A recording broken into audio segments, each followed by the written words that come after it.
Panel में हमारे साथ एक खास मेहमान और जुड़ गए हैं। कांग्रेस के नेता हैं हरीश कोला जी। आपका बहुत बहुत स्वागत है इस चर्चा में। हरीश जी, जिस तरीके से अभी तक 2 बजे तक का 41% मतदान है, चुनाव आयोग ने कहा है कि 70 से 71%, अब कहना बहुत मुश्किल है कि किसकी हार किसकी जीत, क्या लग रहा है आपको? मुझे तो ऐसा लग रहा है जिस तरीके का इलेक्शन कमीशन ने काम किया है वो बड़े काबिल तारीफ है, पब्लिसिटी भी काफी है और लोगों में पिछले 1 साल से बड़ा मतलब एक जोश भी था और अनसर्टेनिटी की जो पोजीशन थी, कहीं काम नहीं हो रहे थे, कुछ सरकारी डिपार्टमेंट में जितने विकास कार्य कांग्रेस के राज में हुए थे वो सब रुक गए थे। तो लोगों में जोश और लोग चाहते कि क्लियर कट कोई मैंडेट दिया जाए जिससे कि उनके भविष्य की योजनाओं में जो विलंब आया है उसको कहते विकास की डोर टूटे ना पाए। इसी का मेरे को लगता है जनता इसका करेगी और इस वजह से मेरे को लगता है वोट ऑफ परसेंटेज जो है बढ़ेगा आमतौर के हिसाब से। चलिए, बढ़ेगा। क्या कहना चाहते हैं कि जिस तरीके से सियासी संकट अभी छाया हुआ है बिहार की राजनीति में, काफी दिनों से ये ड्रामा चल रहा है, काफी दिनों से कभी स्टेटमेंट आना, कभी मीटिंग बुलाना, समय से ये ड्रामा चल रहा है और ये आपको मालूम है मजबूरी में जो है ये मांझी जी बिठाए गए थे एज ए मुख्यमंत्री और नीतीश जी ने सोचा था कि डमी रहेंगे और समय आने पर ये मेरे कहने पर काम करेंगे। परंतु मैंने पिछली बार भी कई और मरतबा कहा है कि ये जो गुरु जी जो है ना नीतीश जी, ये तो गुड़ रहेगा और चेले शक्कर हो गए हैं। यही मैंने पहले भी ये जुमला इनके लिए इस्तेमाल किया था और ये इतना समझ गए, इनको सीट सिखा दिया है और कहीं ना कहीं इसकी कॉन्स्पिरेसी जो है जहां तक समझ रहा हूं एक तीर से 2 निशाने का काम भाजपा कर रही है, जो कि एक मतलब कहते हैं ना कि छोटी राजनीति की बात जो है ये संज्ञा में दे रहा हूं इस बात के लिए, क्योंकि वो चाह रहे हैं कि आग में घी का काम करने के लिए और नीतीश जी को कैश करने के लिए चक्कर में उन्होंने क्या नाम है मांझी जी के ऊपर हाथ रख दिया कि नीतीश जी को निपटाना है तो मांझी जी पे हाथ रख दिया। बिल्कुल हरीश जी, और आप देखिए कि वहां पर क्या चल रहा है इस वक्त। वहां चल रहा है कि 2 जो मंत्री हैं उनमें झड़प भी हुई है। नरेंद्र सिंह है और एक दूसरी तरफ है श्याम रजक जी। श्याम रजक जी जो है वो नीतीश कुमार के फेवर के हैं और मांझी के फेवर में नरेंद्र सिंह है, तो दोनों में जोरदार झड़प हुई है। आखिर ये है क्या क्या क्या एग्जाम्पल पेश करने की कोशिश की जा रही है? आखिर ये जो पूरा 2 धड़े में जो बट गई है बिहार की राजनीति, किस तरीके से आप आंक में इसको हरीश जी? देखिए ये सारा का सारा खेल जो है बिहाइंड द कर्टेन ये भाजपा का है। अगर भाजपा मांझी जी को अगर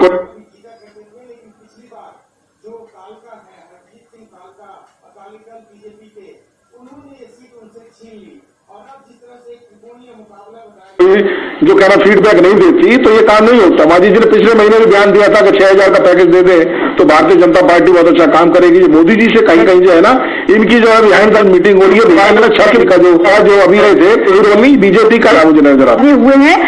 हरीश जी, मैं आपसे जानना चाहूंगी कि अगर बिहार की राजनीति में आज ये पूरा ये जो माहौल क्रिएट हुआ है और जिस तरीके से ये जो हंगामा हो रहा है, तमाम झड़पें हो रही है, मंत्री आपस में भिड़ लेना चाहिए या किसी लेवल पे ये बातचीत नहीं बनी तो तब नीतीश जी ने सोचा कि ऐसा आदमी बिठा दिया जाए कि जो कि मेरे कहने पे चले।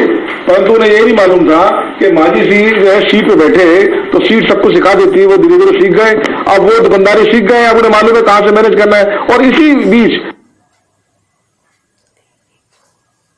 भी उन्होंने अपना दाव खेलना शुरू कर दिया। एक तीर से 2 निशाने वाली बात कही उन्होंने, वहां उन्होंने प्रोवोकेशन कर दी और आज जितना ये मसला उठेगा ये फायदेमंद रहेगा मांझी जी के लिए। उनको दूसरा पुल तैयार है, पुल उनका इंतजार कर रहे हैं दूसरे पासे पे। दूसरे पासे मोदी जी और भाजपा वहां इंतजार कर रही है, दोनों हाथ मतलब कहना में फैला आ जाए। तो ये कहीं ना कहीं नीतीश जी को भले चुनाव गलत था, मैंने वफादार आदमी को सोच के क्या नाम सीट पे बिठाया था और आज वही जो है उनको राजनीति समझा रहे हैं पहुंच पा रही है। मैं हरीश जी से जवाब लेना चाहूंगी। हरीश जी, आज जिस तरीके से कोशिश की जा रही है कि एकदम से किनारा कर दिया जाए, किनारे कर दिए जाए जीतनराम मांझी, उनसे छुटकारा मिल जाए, क्या लग रहा है इतना आसान होगा क्या आप जेडीयू के लिए? देखिए मैं आपको बताऊं, लालू प्रसाद यादव जी की जहां तक अभी बात आप कह रहे थे कि उनके पास भी कोई विकल्प नहीं है और नीतीश जी के पास भी कोई विकल्प नहीं है। ये स्ट्रेटेजिकल तरीके से सारा काम हो रहा है और जैसे कहते हैं जैसे परिस्थिति अनुकूल हो रही है उसी तरीके से उस चीज को आग में घी डाला जा रहा है। और यही कारण जो है ना बीजेपी अंदर से बिहाइंड द कर्टेन कर रही है और मांझी जी को मालूम है बिहार के नसीब में अब इलेक्शन है, चुनाव डेफिनेट होना है और उसका बेनिफिट लेने के लिए भारतीय जनता पार्टी जो भी कुछ कर सकती है वो करेगी। और नीतीश जी को मालूम है कि अगर लॉस में रहेगा तो नीतीश जी रहेंगे, क्यों कि महादलित की जो पॉलिसी है, जो महादलित को ये एक तरह से लेट डाउन करने की कोशिश कर रहे हैं, इसी को चुनावों में बनाया जाएगा। और इसी करके लालू जी बड़े सुलझे पॉलिटिशियन है, वो कहीं भी इस बात को कहीं भी नहीं कह रहे, वो चुपचाप इस बात को ऑब्जर्व कर रहे हैं और कह रहे हैं कि जो जेडीयू का फैसला होगा वो मानेंगे पार्टी के हिसाब से कि उनका अपना अंदरूनी मामला है। तो लालू जी भी परिस्थिति उन्हें भी कहीं ना कहीं किनारा चाहिए। आज स्थिति जो लालू की है उससे मिलते जुलते ही नीतीश जी की भी है, इनके पास भी इन लोगों का कोई किनारा नहीं है। तो किनारा ढूंढने की बात है। लालू जी अपना साइलेंट चल रहे हैं, वो जैसी ही परिस्थिति होगी वो भी पॉलिटिक्स करेंगे। ऐसा नहीं है लालू जी कोई मतलब हर चीज पर उनकी नजर है। कांग्रेस खुद को कहां देख रही है? कांग्रेस की जहां तक बात है, कांग्रेस की स्थिति भी इसी बनस्पति से ही है। वो चाहेगी कि जहां इलेक्शन हो तभी कांग्रेस अपनी भाग्य आजमाएगी और चीजों को जो है उजागर करेगी। उसका फायदा निश्चित तौर पर अगर कांग्रेस का सही प्रचार रहा तो उसका फायदा मिलेगा। और बिहार की जनता को ये बताना पड़ेगा कि ये सारा का जो सारा गंदा खेल जो है ये भारतीय जनता पार्टी का है। नहीं तो इस तरह की स्थिति जहां तक जो आई है मांझी जी के खिलाफ दलित विरोधी जो मामला है, ये कहते हैं ना कि प्रोवोकेशन वाला मामला है। हालांकि बीजेपी खुल के नहीं आया, समझ रहे इस बात को कि भाई सारा किया जा बीजेपी का है। नहीं तो मांझी जी की क्या मजाल है कि एक पुल पे रहते हुए खड़े होकर दूसरी टांग दूसरे पुल पे रख रहे हैं। तो कहीं ना कहीं तो उन्हें फीडबैक मिल रहा है, कहीं ना कहीं अंदरूनी उनकी ताल में बैठ रही है भारतीय जनता पार्टी से लगातार बने हुए हैं। हरीश जी, सवाल ये है कि आज जिस तरीके से अगर मैं बात करूं आरजेडी की बात करूं बीजेपी की, तो जिस तरीके से पर्दे के पीछे जो खेल खेला जा रहा है, क्या वो समझ में आ रहा है आपको? देखिए, नीतीश जी ने जब मांझी जी को बनाया था मुख्यमंत्री तो उनके दिमाग में ये रही होगी कि मुझे कहीं ना कहीं मुझे इसका फायदा मिलेगा कि महागणित करके उन्होंने किसी को आगे नॉमिनेट किया है।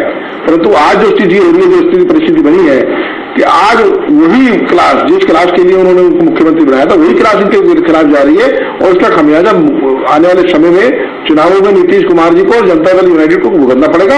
और इसका सीधा सीधा बेनिफिट जो है जो बिहाइंड द कर्टन खेल खेलने वाली भारतीय जनता पार्टी को होने वाला है। जहां तक ये नजर आ रहा, बिहार की जनता को इस बारे में जागरूक करने की आवश्यकता भी है कि ये सारा डर्टी गेम जिसे कहते हैं डर्टी पॉलिटिक्स जो भारतीय जनता पार्टी ने करी है और ये उस पर हाथ रख दिया है मांझी जी पे, उनको लॉलीपॉप दे दिया है कि तुम्हें चिंता न करो, हम आपके साथ है, सत्ता के गलियारे में आपको बाहर नहीं जाने दिया जाए सत्ता के गलियारे से। और इसी का लालच कहते कि महत्वाकांक्षी आराधना की जाती है।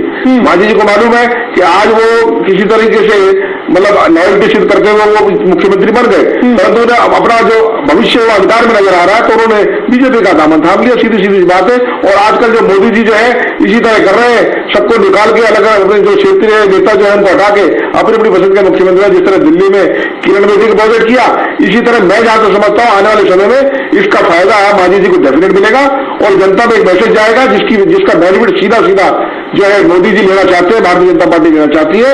परंतु इसका एक परिप्रेक्ष्य देखना चाहिए कि नीतीश जी को अब अपनी स्ट्रेटेजी चेंज करनी चाहिए, मैं जहां तक समझता हूं।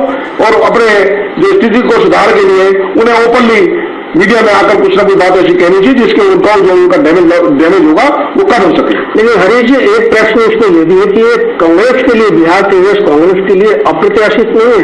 क्या वो लोग तैयार है चुनाव में जाने के लिए? उनके क्योंकि अभी तक उनका नेटवर्किंग या नेतृत्व बिहार प्रदेश को चुनाव में झोंकने का अगर कोई काम कर रहा तो ये पूरी की पूरी कांग्रेस जो है मांझी जी और बीजेपी के साथ है। इसमें कांग्रेस का करो रहा, जहां तक इलेक्शन की बात आएगी, पार्टी हमारी बहुत बड़ी संगठन है, ऐसी बात नहीं। हम लोग इलेक्शन जैसे दिल्ली में लड़ रहे हैं, हरियाणा में लड़ा, इलेक्शन लड़ेंगे, परंतु उसका खमियाजा अगर भुगतना पड़ेगा तो बिहार की जनता को भुगतना पड़ेगा। और साजिश का शिकार अगर कोई होगी तो बिहार की जनता होगी। तो बिहार की जनता को समझना चाहिए कि इनके पीछे कौन है। देखिए, एक बात तो हरीश जी आपको भी स्वीकार करना चाहिए कि दिल्ली में जो चुनाव हुआ उसको गंभीरता से कांग्रेस नहीं लड़ रही है।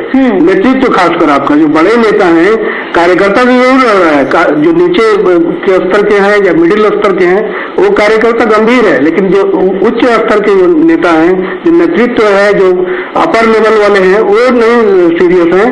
वही हाल हरियाणा में भी हुआ था।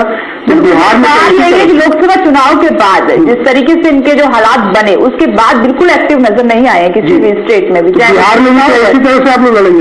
सवाल ये है, ऐसा नहीं है। मैं कोई टिप्पणी इस बात पर करना नहीं चाहता। पार्टी हमारी संगठन 130 साल पुरानी पार्टी है और इन लोगों को आपको मालूम है आखिर इतनी बेरुखी क्यों इस तरीके से तैयारियां गांधी परिवार की विरासत को धोते रहेंगे और देश को बनाते रहेंगे कि हमारी राजनीति जो है ना, झूठ की राजनीति में सच्चाई की तो जरूरी है कि कहीं ना कहीं करंट लगता है। आप मानिए कि आपका संगठन बिहार में बहुत ही कमजोर है, छिन्न भिन्न। संगठन में कहीं कोई कमी नहीं है।